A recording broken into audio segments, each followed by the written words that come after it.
Welcome, ladies and gentlemen, to the next edition of EQX Survivor League Fantasy Talk.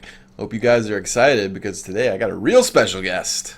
Today, I'm introducing our league's commissioner and three-time champion, Mr. Evil Empire himself. Welcome, sir.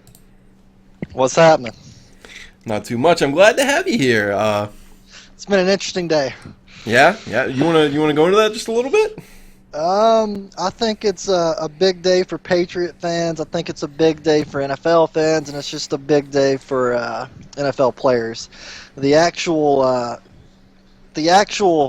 case had nothing to do with deflated footballs. It was basically the NFLPA versus the NFL and what type of precedent could be set going forward on the commissioner having the power of being the judge, jury, and executioner. And thankfully, the Players Association won. I mean, that's really the gist of it. Even though, I mean, if you really get down into it, that was really in the process and everything. That's really what the case was about. The Deflategate scandal really wasn't the core of the lawsuit. That's absolutely true. I totally agree. And, even going back years ago, not even that long ago, but, with the Bounty Gate and everything, all that scandal. It's the same thing happening over again. Goodell is like 0-5 now. We've got the Deflategate, Bounty Gate. We've got the AP scandal, the Ray Rice. Ray Rice actually sued last year. Even though he was quote unquote suspended 2 games, and then they realized it was a bad PR move. They basically then the Ravens cut him, and they put it. Eventually he sued, and even though he was out of the league last year, he still got every bit of his guaranteed salary for last year. So that was a black eye. And of course AP again sat out all of last year, but he was on the commissioner's exempt list, and he got paid his full $12 million salary last year too. So. Yep. So it's a good day for NFL players and even for fans. Yeah, absolutely. Whether you're a Pats fan or not, yeah. I mean, just think if this happened to your team. I mean, you've went through it with Bounty, but I mean, if you're not a Saints fan or a Patriots fan or even a Vikings fan or a Ravens fan, it could happen to you. And I'm glad, shout out to Judge Bierman. He did the right thing. So, but enough of that. Well, before we move on to the next topic, I actually want to mention that going through some of this Tom Brady stuff, I happened to see a giveaway that the Patriots are doing for a signed Tom Brady jersey. And again, even if you're not a fan of Tom Brady or the Patriots, it's going to be worth some damn money. So, yeah, you can always sell it. Yeah, so the link is right there if you guys are interested, and I'll include an actual clickable link in the comment section below the video, so you can check that out if you like. So, moving on to the next topic, I want to go over the injuries real quick, because there have been some notable ones already. We haven't even started yet. So, I've got the graph here, kind of show you the main ones. I'm not showing everybody who's been injured, just mostly what's affecting our players for the first week, and obviously the entire season is lost for a couple of these guys. Yeah. The first one is word to your Meemaw's Le'Veon Bell, the overall first draft pick in the game, or in the season, is suspended for, I think it's 2 games now. It was reduced from 4, I believe, but from I think it was substance abuse. Yeah, him and Le'Veon Blunt got pulled over a year ago, and Bell was driving, so he actually got 3 games, and it was reduced to 2, I believe. It may have been 4. I'm pretty sure it was 3 to 2, and Blunt had, I think, 2 games, and it was reduced to 1. I know Blunt's not going to be there. I know his is 1 and Bell's is 2, and I may be wrong on the actual. It's 3 or 4 for Bell, and it did get reduced. But they got pulled over for marijuana. Oh, okay. Long story short. So it's obviously not an injury. It's not a season-ending injury. So he's only out for 2 games. It's not that big of a deal. But for the first week, it's obviously kind of a blow for Word to Your Meemaw. I mean, fantasy. You only have 13 games. If you don't get, I mean, you have 13 games besides the playoffs. So, 2 games is it's not the end of the world. But my mindset going to the draft was if a couple other players were available and I had the top pick, I would actually have chose them over Bell. But if I was sitting at 3 or 4, I probably would have taken Bell. But it's just I think it's a decent size risk taking him number 1. But yeah, but when he plays, he's going to ball. I mean, that's without question. So the next one, we actually have the Flayton ain't easy. He has 2 notable injury suspensions. The first one, obviously, the big one is Jordy Nelson. Tore his ACL, out for the year. That was his second-round pick, so that's a big one. Yeah, and I actually, just to comment on that, Jordy Nelson is the third receiver. Total passing yards for over the past 2 years, only Demaryius Thomas and Antonio Brown has more than Jordy Nelson. So that's a huge loss. Yeah, that's big. On the flip side, though, you're looking at Randall Cobb, if he can stay healthy, getting more targets from that. So, and Devontae Adams moving up to take Cobb's spot. So Chad / take your pants off. Got a steal in the draft. Yep.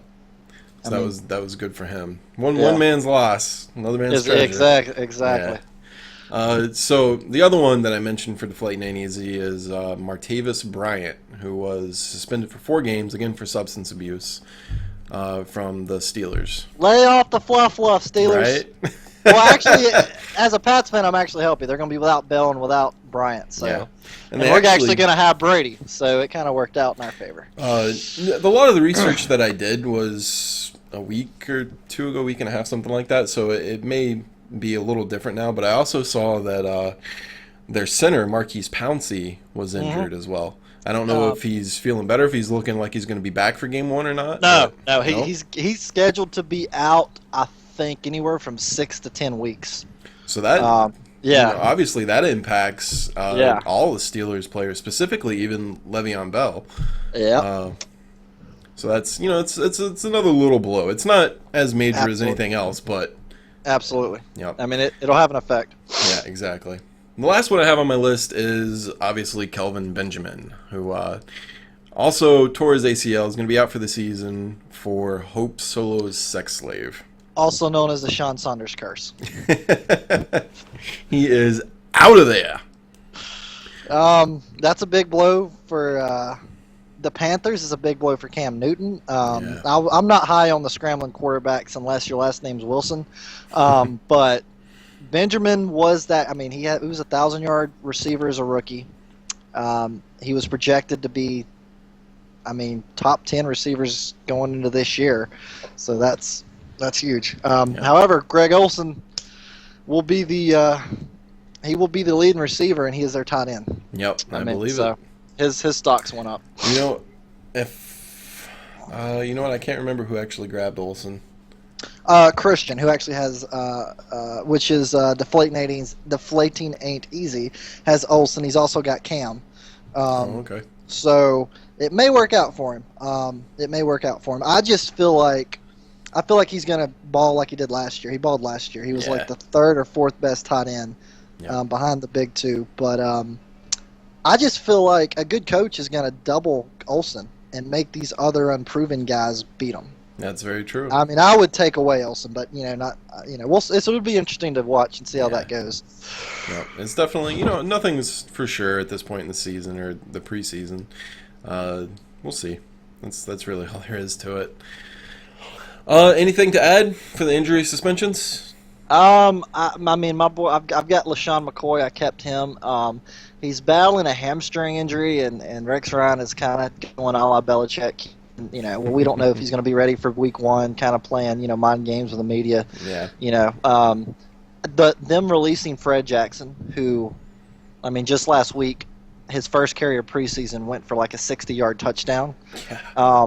That tells me that LaShawn, even if they put him on like a snap count, LaShawn McCoy is going to be fine. Hamstrings, if you pull one, you get 2 or 3 weeks off, and it's been a couple weeks, you'll be fine. And that's a normal injury that happens in in training camp because you're getting in condition, your conditioning, and you're not used to being on the field in the pads due to the layover between the end of last season and this season. So I'm a little concerned slightly, but overall I think it's them releasing Fred Jackson was a telltale sign. Yeah, absolutely. All right, moving on.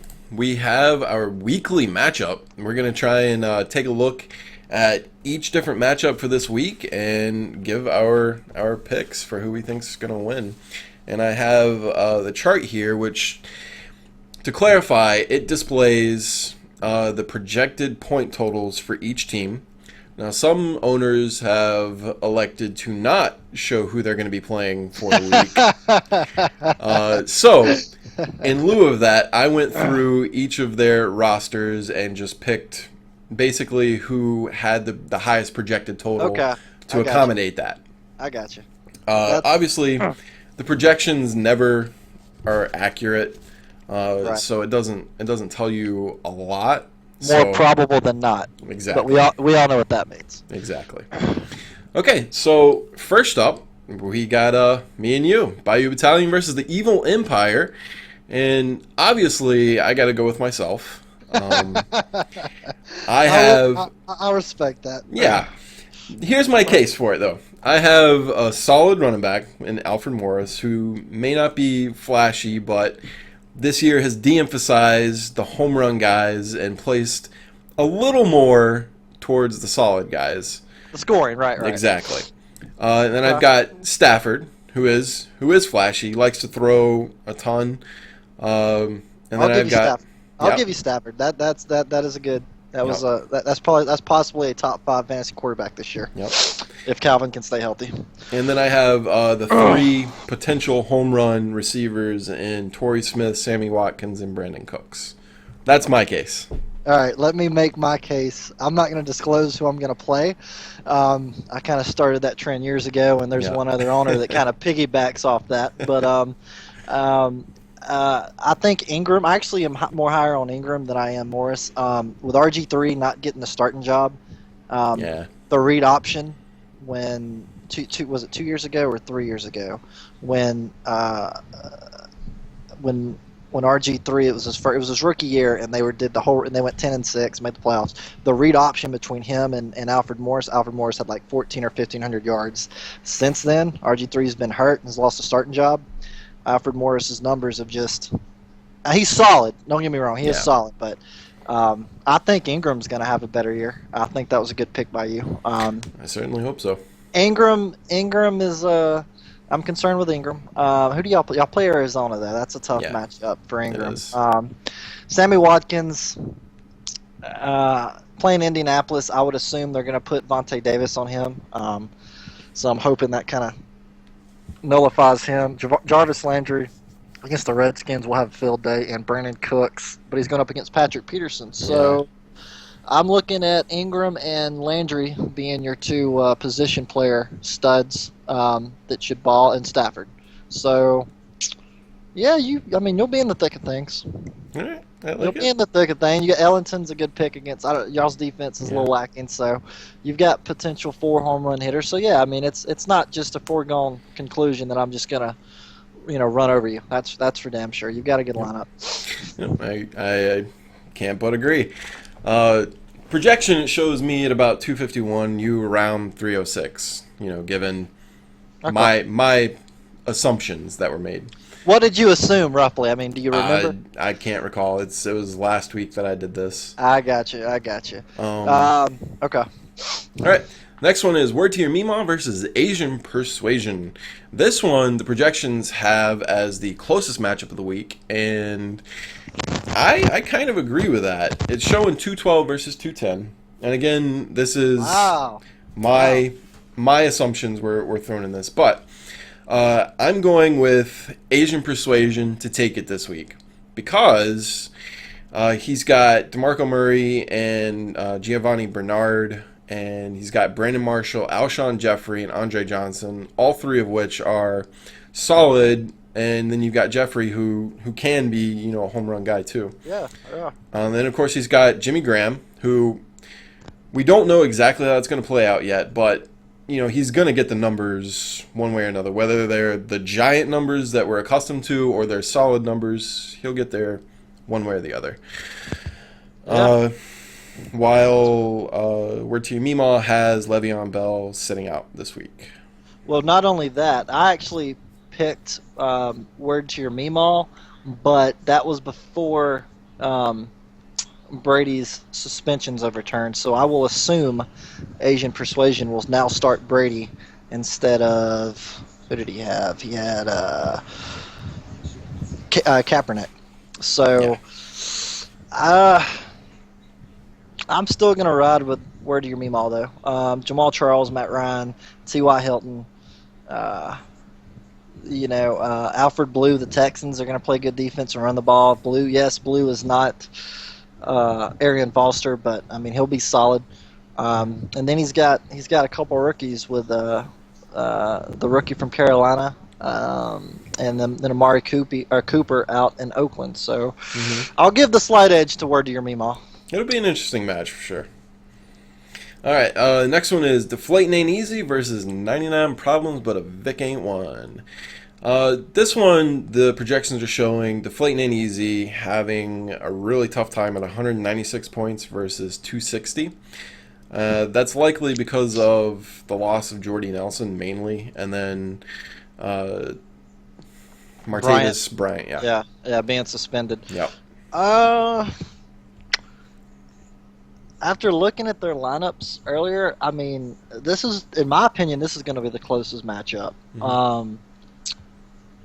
And this is one I'm going to have to push on. I just don't know. Flip a coin. I mean, you still got Greg Olsen. If Cam Newton and Greg Olsen have a great game, and they're playing Jacksonville, so that's a good matchup.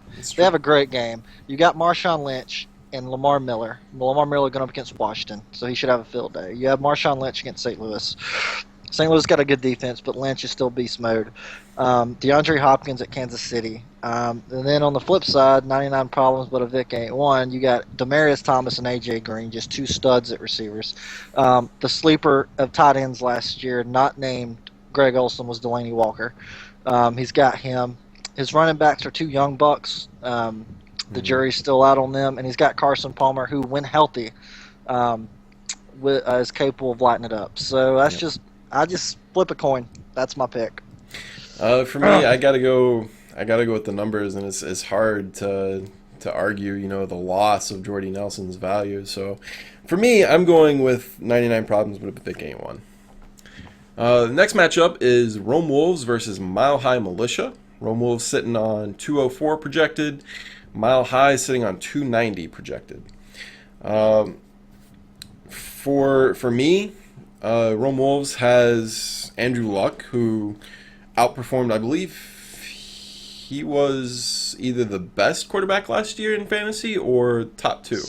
He was in our league. He was second best, only behind A-Rod, and he was also the second highest scoring player last year in our league. So, and he's projected to be the highest scoring player this year. So he definitely has that, but he's also leaning on a couple of aging stars in Jonathan Stewart and Fitzgerald. Yeah. While, he's facing against Drew Brees, Adrian Peterson, Antonio Brown, Randall Cobb, and Frank Gore. Right. I'm rolling with Mile High Militia. I'm just looking at, behind Luck, he's got, Hill, who is solid, but his third down opportunities are going to go to Giovanni Bernard. Larry Fitzgerald, Terrence Williams. Larry Fitzgerald's arguably not even number one anymore. Terrence Williams is a number two. Devontae Parker is a rookie, so you never know what you're getting with them. He's got Kelsey at tight end, and I'm going to have to roll Mile High Militia unless Andrew Luck just goes off, and against Buffalo, I doubt it. But if he does, if he goes off for like 500 yards and 6 or 7 touchdowns, and he could upset. But if I was a bet man, I'd have to roll with a Mile High Militia's lineup. Yep, I have to agree with you. All right, next one is Take Off Your Pants and Jacket versus Levies on a Plane. We've got. You go ahead on this one. Well, everyone was taking shots on my boy Chad, aka take my pants off. I actually see the method. I see the method to his madness with his team, and the upset of the week will be take my pants off, defeating our 2010 champion. That's bold. Levy's on a plane. I'm calling it right now. I Sorry, like it. Will. I'm sorry, Will.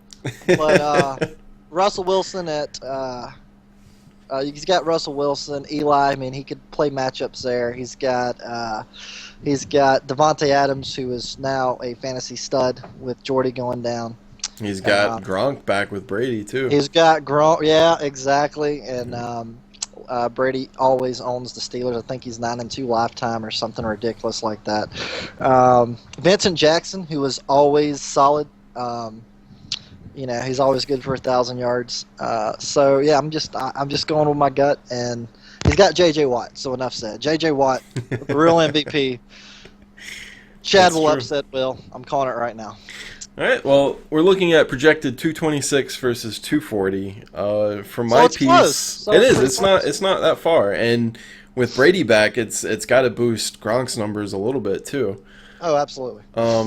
But he is facing against Dez Bryant and Calvin Johnson with Joe Flacco and Justin Forsett too. So it might be a really close matchup, but I think I'm going to have to go with Levy's on a plane. Okay. So we'll see. We'll see how they turn out. Fair enough. The last matchup of the week we have is Hope Solo Sex Slave versus ATL Falcons. We're looking at 264 for Hope Solo versus 234 for ATL Falcons. What's your take? Wow. Looking at the lineups, I'm going to have to go with ATL Falcons. I mean, the Sean Saunders curse will prevail again. But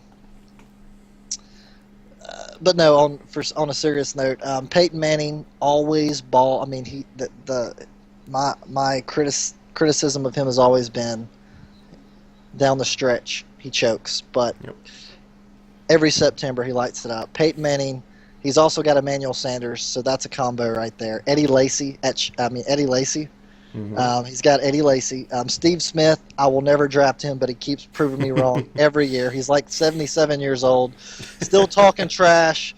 Ice up, son. So he'll go off early in the season. Mike Wallace, that's kind of a question mark. Jason Witten's solid. What's the word on Reggie Wayne with the Patriots? He could do that. He could switch. He could put Reggie Wayne in there as his flex instead of Bobby Sankey. So far, it's more of him having to learn the quote unquote system and the plays.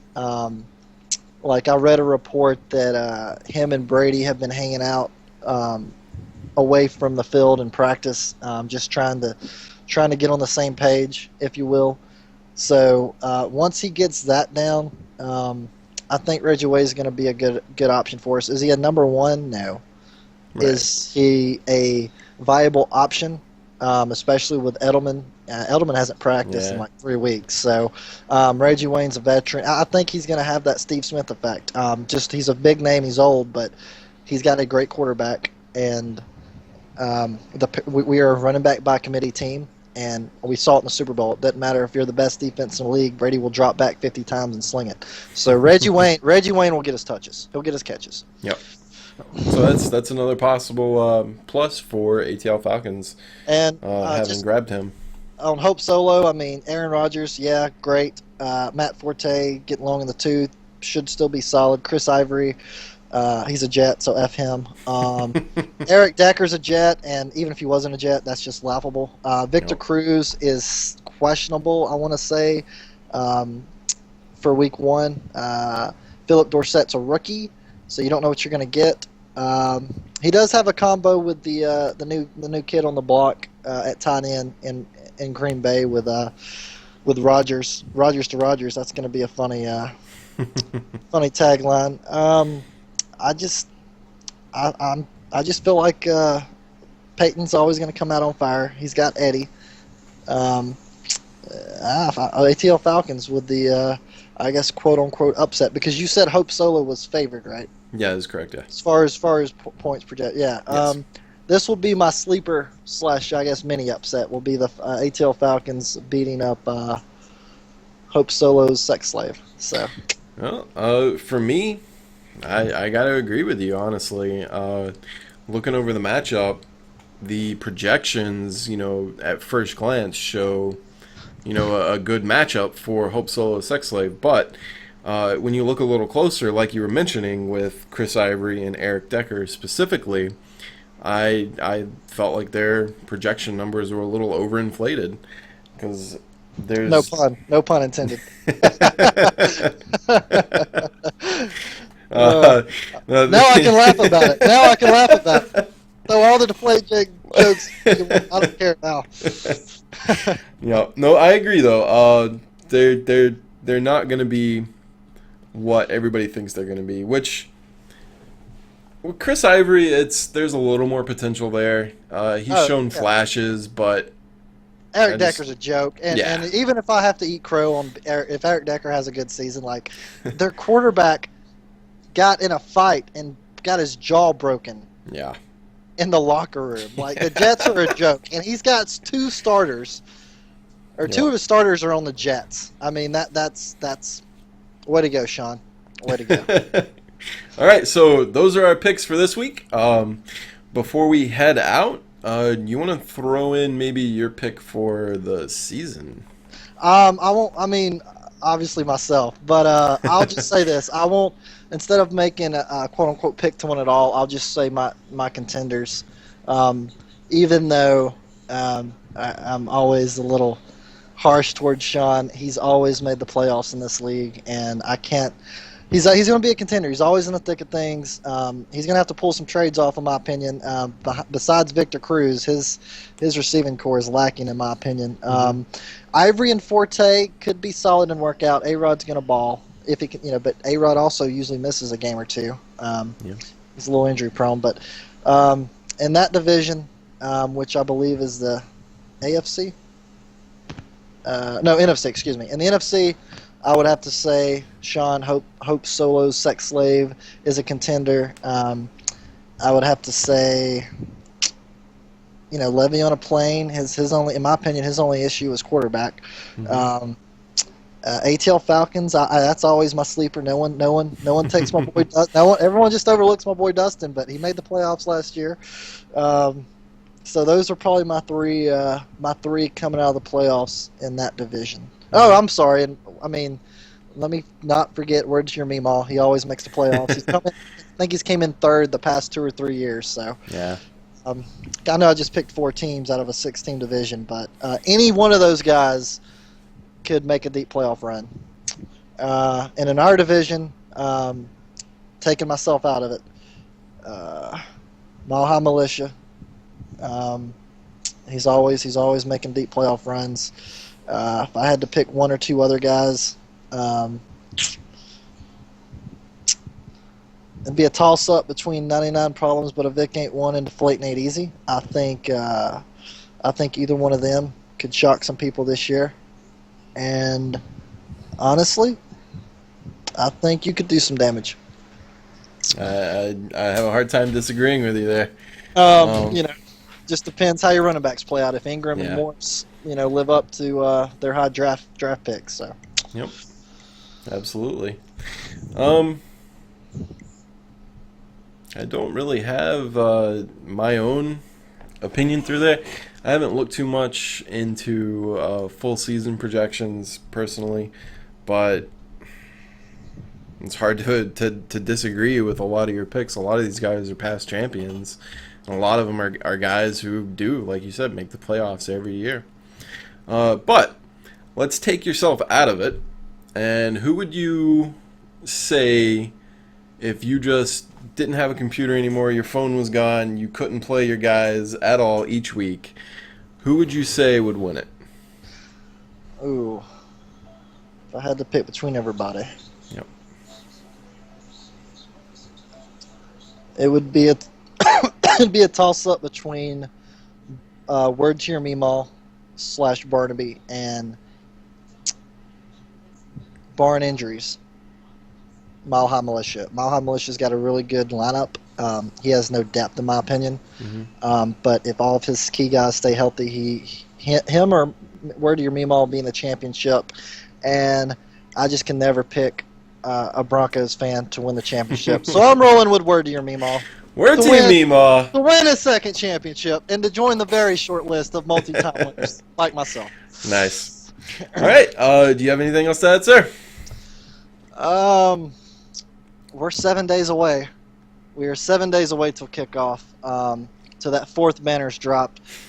And we're, like 10 days away from that after that? Or 10 days away from opening Sunday. So, yeah, let's just have a good season. It's all in good fun. And I'll be looking forward to my Patriots winning their 5th Super Bowl and me winning my 4th fantasy championship. Peace. Well, good luck to you. Ladies and gentlemen, that was the second episode of EQX Survivor League. I hope you guys enjoyed it. Stay tuned. We will be having one each week. So we will be following this up with a Week 1 review as well as a Week 2 preview. Ladies and gentlemen, thank you for tuning in. Catch you later. Good ball, Sox!